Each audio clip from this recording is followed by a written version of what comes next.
Bismillahirrahmanirrahim. Assalamualaikum warahmatullahi wabarakatuh, Mas Fakih. Waalaikumsalam warahmatullahi wabarakatuh, Ustaz. Iya, Ustaz. Bagaimana kabarnya hari ini, Mas Fakih? Alhamdulillah baik, Ustaz. Gimana kabar antum, Ustaz? Alhamdulillah baik dan begitu pun saya, Mas Fakih. Baik dan sehat walafiat ini. Mas Fakih, gimana nih pengalaman hari ini atau beberapa hari ini, Mas Fakih? Di sekolah atau di rumah, begitu gimana nih? Pengalaman hari-hari ini Alhamdulillah, Ustaz. Saya cukup semangat Mm-mm. karena saya bisa menerima pelajaran guru-guru, Ustaz. Sampai Mm-mm. di titik latihan soal itu begitu mudah, Ustaz, bagi saya. Seperti Oke, itu. jadi yang menyenangkan, mengesankan di beberapa hari terakhir ini adalah Mas Fakih bisa mengikuti pembelajaran dengan baik, bahkan latihan soal pun terasa mudah. Ustadz merasa senang ini atas informasi ini, Mas Fakih. Iya, Hmm, Ustaz. Mas Fakih, kalau ditanya nih, apa satu kata yang bisa menggambarkan Mas Fakih hari ini? Apa satu kata itu? Yang menggambarkan satu kata, yakni api, Zat, yang Api. menyala-nyala. Api yang menyala-nyala. Maksudnya gimana itu, Mas Fakih? Maksudnya nyala api ini adalah bentuk dari semangat saya, Zat, yang Hmm. begitu membara untuk Hmm. menghadapi hari-hari ini, Zat. Seperti itu. Hmm. Maksudnya api yang menyala-nyala itu adalah semangat yang membara untuk menghadapi hari-hari ini. Yes, Ustadz merasa apa ya terkena vibe positif api yang menyala-nyala itu ya. Yes. Iya, Zat. eh Mas Fakih, kita akan ngobrol-ngobrol ya, entah Mas Fakih mengistilahkannya apa sesi konsultasi, apa sesi konseling. Yang jelas Mas Fakih, sesi ini akan bersifat rahasia, jadi Mas Fakih bisa menyampaikan apapun yang menjadi perasaan, pikiran, begitu kan? Sampaikan saja, dan insya Allah apa yang disampaikan akan menjadi rahasia kita berdua saja dan tentunya Allah Subhanahu wa Ta'ala. Seperti Iya, Zat. Terima kasih banyak, Zat, atas waktu Alhamdulillah, antum. Alhamdulillah ya. Dan Iya. insya Allah Mas Faki, sesi ini Ustadz akan menggunakan pendekatan konseling Mas Faki. Jadi konseling itu Mas Faki sebagai konseli atau klien bebas menyampaikan apapun. Tugas Ustadz Nuril adalah menyimak, kemudian menggali apa solusi yang bisa dimunculkan, atau nanti Ustadz Nuril juga mungkin akan menyampaikan begitu alternatif tambahan solusi yang bisa membantu Mas Fakih. Dan yang jelas semuanya ini terbingkai dalam frame kerahasiaan. Jadi sekali lagi ini sifatnya rahasia, Mas Fakih. Begitu konseling, Mas Fakih. Gimana bisa ditangkap, Mas Fakih? Yes, iya, Zat. Seperti itu.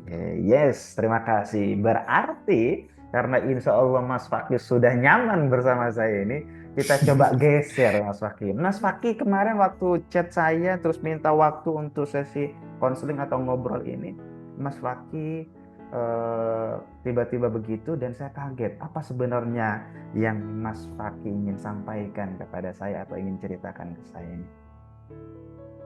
Iya, Ustaz. Jadi seperti ini, Ustaz. Walaupun saya terlihat di sekolah itu semangat ya, Ustaz, Mm-mm. mengikuti pelajaran, Mm-mm. tetapi itu masih ada yang ganjel, Ustaz. Di hati Mm-mm. saya, perasaan kesal ketika saya itu berada di rumah, Ustaz. Seperti itu. Oke, ada perasaan mengganjal, perasaan kok kesel ketika di rumah. Apa yang terjadi pada Mas Fakih sebenarnya? Jadi seperti ini, Ustaz. Saya itu dituduh, Ustaz, mengambil pisau Mm-mm. oleh ibu saya. Mm-mm. Padahal saya nggak ngambil sama sekali, Ustaz. Nah, Mm-mm. dan kebetulannya juga kemarin sebelum saya mengambil pisau, dituduh saya mengambil pisau, itu saya sempat kelupaan, Ustaz, mengambil gunting, lupa saya kembalikan ke tempatnya, Ustaz. Mm. Seperti itu. jadi kekesalan, rasa mengganjal itu disebabkan oleh Mas Fakih dituduh ngambil pisau oleh ibu. Padahal Mas Fakih tidak ngambil. Yang Iya, kebetulan beberapa hari sebelumnya Mas Fakih sempat ngambil gunting dan lupa menggembalikan. iya Ustadz, seperti Oke, itu. oke. Kejadian itu Mas Fakih, eh, kapan terjadinya itu? Beberapa hari yang lalu Ustadz, Oh, sudah kejadiannya beberapa hari itu. yang lalu ya? Iya, tetapi masih mengganjal di perasaan saya. Oke, sudah terjadi beberapa hari yang lalu dan perasaan itu masih mengganjal. Apa dampak dari perasaan itu kepada Mas Fakih? Dampak dari perasaan itu, saya itu kurang nyaman saat ketika berada di Mm-mm. rumah dan lebih Oh, nyaman ketika ke sekolah saat seperti itu. dampaknya merasa kurang nyaman ketika di rumah, lebih nyaman kalau di sekolah gitu ya. Iya Ustadz. Oke, oke, baik, baik. Terima kasih, Mas Fakih. Ustadz senang Mas Fakih menceritakan kepada Ustadz secara jujur dan terbuka mengenai apa yang sedang dirasakan, apa yang dipikirkan oleh Mas Fakih. Dan andaikan Ustadz itu berada di posisinya Mas Fakih, tentu Iya juga Ustadz. merasakan hal yang sama. Ustadz akan merasa kesal, merasa mengganjal. Soalnya kan saya tidak ngambil, kok saya yang Nah, dituduh. iya Nah, saat itu saat. oke, oke. Ya Allah. Oke, perasaan kesal, ada perasaan mengganjal itu. Nah, sejauh ini Mas Fakih, apa yang sudah Mas Fakih lakukan itu untuk mengatasi masalah tersebut, perasaan tersebut, Mas Fakih? Untuk sementara ini Ustadz, saya Mm-mm. menghindari ibu saya Ustadz. Jadi saya Hmm, itu masih nyaman ketika ibu saya tidak ada di rumah Ustadz. Seperti itu. Atau oke, saya menghindari interaksi dengan ibu saya Ustadz. Seperti itu. oke. Jadi kata kuncinya, solusi atau upaya yang sudah dilakukan adalah menghindari berinteraksi dengan ibu dan bahkan merasa lebih nyaman kalau ibu tidak di rumah gitu Di ya. rumah. Iya Ustadz. Oke, oke. Selain itu, Mas Fakih, apa yang menurut Mas Fakih bisa dilakukan nih, solusi lain yang mulai muncul di benak Mas Fakih untuk mengatasi masalah itu? Em, untuk solusi yang mungkin sempat di benak saya ya Ustadz. Itu eh, me-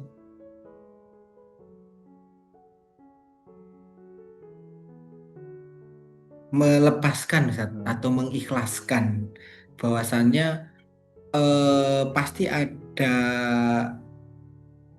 perilaku lain atas tindakan ibu itu menuduh saya mengambil itu. Oke, ide yang mulai muncul adalah melepaskan atau mengikhlaskan karena pasti ada maksud lain di balik ibu menuduh Mas Fakih. Oke, selain itu, Iya. Mas Fakih, apa solusi lain? Solusi lainnya itu eh,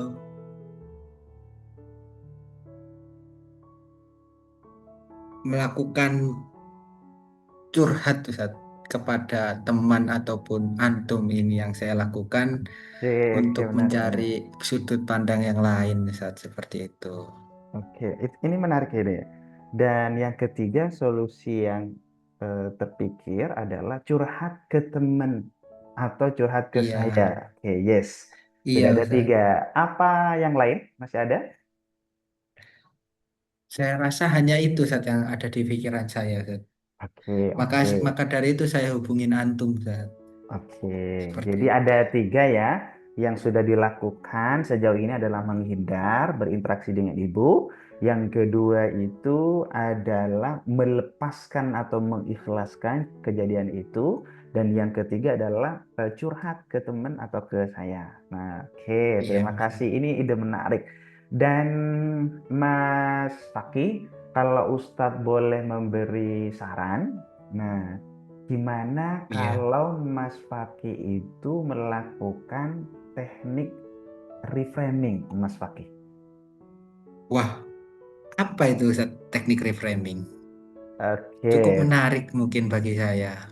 reframing itu, Mas Fakih, di dalam dunia konseling itu adalah melihat sesuatu dari sudut pandang yang lebih rasional, yang lebih positif, Mas Fakih. Lihat sudut pandang lain yang lebih rasional, lebih positif. Mm-mm, Menarik, Ustaz. Mungkin mm-mm. bisa menjadi solusi, Ustaz, seperti itu. Oke. Masukan yang bagus, Ustaz. Oke, kalau begitu gini, Mas Fakih, tadi kan sudah ada beberapa bagian ya. Solusinya menghindari berinteraksi dengan ibu. Kemudian yang kedua adalah melepaskan atau mengikhlaskan kejadian Nah, itu. Terus yang ketiga curhat kepada orang lain dan yang keempat tadi adalah teknik reframing. reframing. Dari keempat ini mana yang Mas Fakih mau coba praktekkan terlebih dahulu ini? Tentu reframing, Ustaz. Karena untuk yang satu, dua, dan tiga ini kan Mm-mm. sudah saya lakukan, Ustaz. Nah, mungkin yang Oh, di keempat ini berhasil, Ustaz. Seperti oke, itu. teknik reframing. Oke, Iya, teknik reframing sebagaimana yang Ustadz jelaskan tadi adalah melihat sesuatu dari sudut pandang yang lebih rasional, yang lebih positif, atau bahkan yang lebih bermakna. Nah, kita coba terapkan langsung Mas Fakih kembali kepada kasus kejadian Mas Fakih, yaitu dituduh ngambil pisau dan itu yang menyebabkan hmm. rasa kesal, rasa mengganjal. Coba Mas Fakih, kalau kejadian itu coba Mas Fakih lihat dari sudut pandang yang lebih positif, apa maksud Hmm. positifnya ibu ini? Ini Ustaz, yang saya pikirkan ketika melihat sisi positif, Mm-mm, yakni mungkin ada niat baik dari ibu Ustaz. Pertama mm-mm, itu untuk menjaga, mm-mm. menjaga barang dapur agar tidak hilang Ustaz. Dan Hmm. tidak beli lagi tentunya. Oke ya, Seperti itu. maksud positifnya adalah, oh, mungkin ibu sedang menjaga barang-barang dapur dan biar tidak perlu beli lagi. Oke, yes. Ada lagi Iya yang Ustaz. lainnya, Mas Faki. Lalu ini Mm-mm. Ustaz, mendidik saya Ustaz Mm-mm. untuk bertanggung jawab atas barang kepunyaan bersama Ustaz. Seperti itu. Dan Oke. juga mengajarkan kedisiplinan Ustaz. Mm-mm. Bahwasannya setelah memakai baiknya langsung dikembalikan. Seperti itu. Oke. Mendidik Mas Fakir rasa tanggung jawab, rasa disiplin. Kalau minjam sesuatu, kembalikan segera. Yes, sudah ada dua nih sudut pandang yang positif. Masih ada, Mas Iya Fakir. Ustaz. Apa? Oh, apa ya Ustaz? Mungkin terakhir dari saya ini Mm-mm. mempersiapkan pisau ini atau alat-alat dapur Mm-mm. agar selalu ready Ustaz, untuk digunakan sama yang lain. Seperti itu. Oke, jadi maksud ibu adalah ingin memastikan bahwa pisau-pisau atau alat-alat dapur yang lainnya selalu ready untuk bisa digunakan oleh anggota keluarga yang lain. Oke, menarik Iya ini. Ustaz. Berarti sudah ada berapa hal positif ini, Mas Fakih? Ada tiga atau empat tadi ya? Ada, Tiga Ustaz. ada tiga. Oke, ada tiga. Iya. Alhamdulillah. Oke, selain tiga ini, apa masih ada, Mas Fakih? Oh, saya rasa yang ada di pikiran pandangan saya cukup itu Ustaz, atas Oke. positif Oke, tersebut. saya ulangin. Berarti ada tiga. Yang pertama Iya. itu adalah maksud ibu adalah menjaga barang-barang dapur dan biar tidak Iya beli Ustaz. lagi. Yang kedua adalah sedang mendidik, ngajarin Mas Fakih tentang tanggung jawab Tanggung dan jawab. kedisiplinan.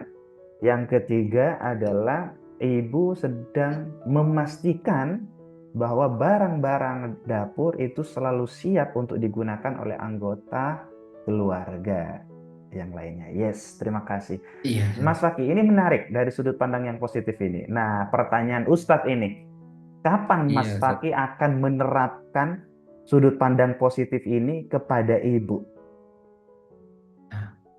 Nah, tentu di besok hari, Ustaz. Gitu. Besok hari. Besok Tepatnya hari kapan besok harinya? sebelum berangkat sekolah, Ustaz. Seberangkat Oke. sekolah itu kan kita pas selalu ada makan bersama, Ustaz, makan sarapan Mm-mm. bersama. Mm-mm. Nah, di saat itulah saya coba melihat beliau dengan dari sudut pandang yang berbeda. Dan Oke. semoga, Ustaz, rasa ganjel, rasa kesal ini pun hilang seperti itu ketika saya menggunakan Yes. teknik ini. Yes, berarti besok pagi, tepatnya ketika biasanya sarapan pagi bersama, dan mudah-mudahan rasa ganjel, rasa apa jengkelnya itu hilang. Pertanyaan Ustadz, gimana atau bagaimana nih caranya Mas Fakih untuk menjalankan sudut pandang positif ini pada ibu ini? Nah, ketika makan pagi, sarapan pagi itu, saya coba Mm-mm. melihat ibu saya, Mm-mm. lalu, oh, ternyata kemarin ibu melakukan itu Mm-mm. karena ada hal-hal positif ini, seperti itu, Ustaz. Mm-mm. Yakni yang atas dasar menjaga, atas dasar mendidik, mendidik untuk memiliki rasa tanggung jawab serta disiplin, Mm-mm. lalu juga sedang mempersiapkan peralatan dapur apapun itu untuk selalu ready to use oleh yang lain, Ustaz. Seperti itu. Dan Oke. semoga rasa kesal ini pun hilang, Ustaz. Seperti Oke, itu. yes. Jadi pas makan bersama itulah momen yang pas untuk menjalankannya. Oke, ini menarik, ini menarik. Mas Fakih, pertanyaan Ustadz Iya, ini. Ustaz. Bila Mas Fakih itu gagal atau kurang berhasil di dalam menjalankan misi tersebut, memandang dari sudut pandang yang lebih positif, apa yang Mas Fakih akan lakukan ini? Saya akan konsultasi kembali lagi ya, Ustaz, ke Antum, Mm-mm. menghubungi ke Antum lagi. Bahwasanya Mm-mm. melaporkan, Ustadz, kok ternyata kurang berhasil ya di saya, seperti itu. Oke, aku berarti akan konsultasi kembali. Oke, menarik ini. Dan Mas Fakih, Iya, ini Ustaz. kan reframing sangat kuat ya untuk apa namanya diterapkan dalam kasusnya Mas Fakih. Apa cara yang bisa membuat Mas Fakih akan senantiasa berpandangan positif, tidak hanya kepada ibu, tetapi kepada hal-hal lain yang mungkin tidak mengenakkan kepada Mas Fakih. Gimana caranya ini biar senantiasa berpandangan positif? Selalu yakin, Ustaz, Mm-mm. bahwasannya ada niat baik di setiap pekerjaan itu, Ustaz. Oke, Apapun itu. jadi keyakinan bahwa di balik setiap pekerjaan itu selalu ada maksud baiknya ya. Iya, Oke, Ustaz, seperti itu. terima kasih. Oke, ini sudah di akhir sesi, Mas Fakih. Tolong dong Iya. sampaikan kepada Ustadz nih, setelah sesi konseling ini, apa yang Mas Fakih rasakan, apa yang Mas Fakih dapatkan?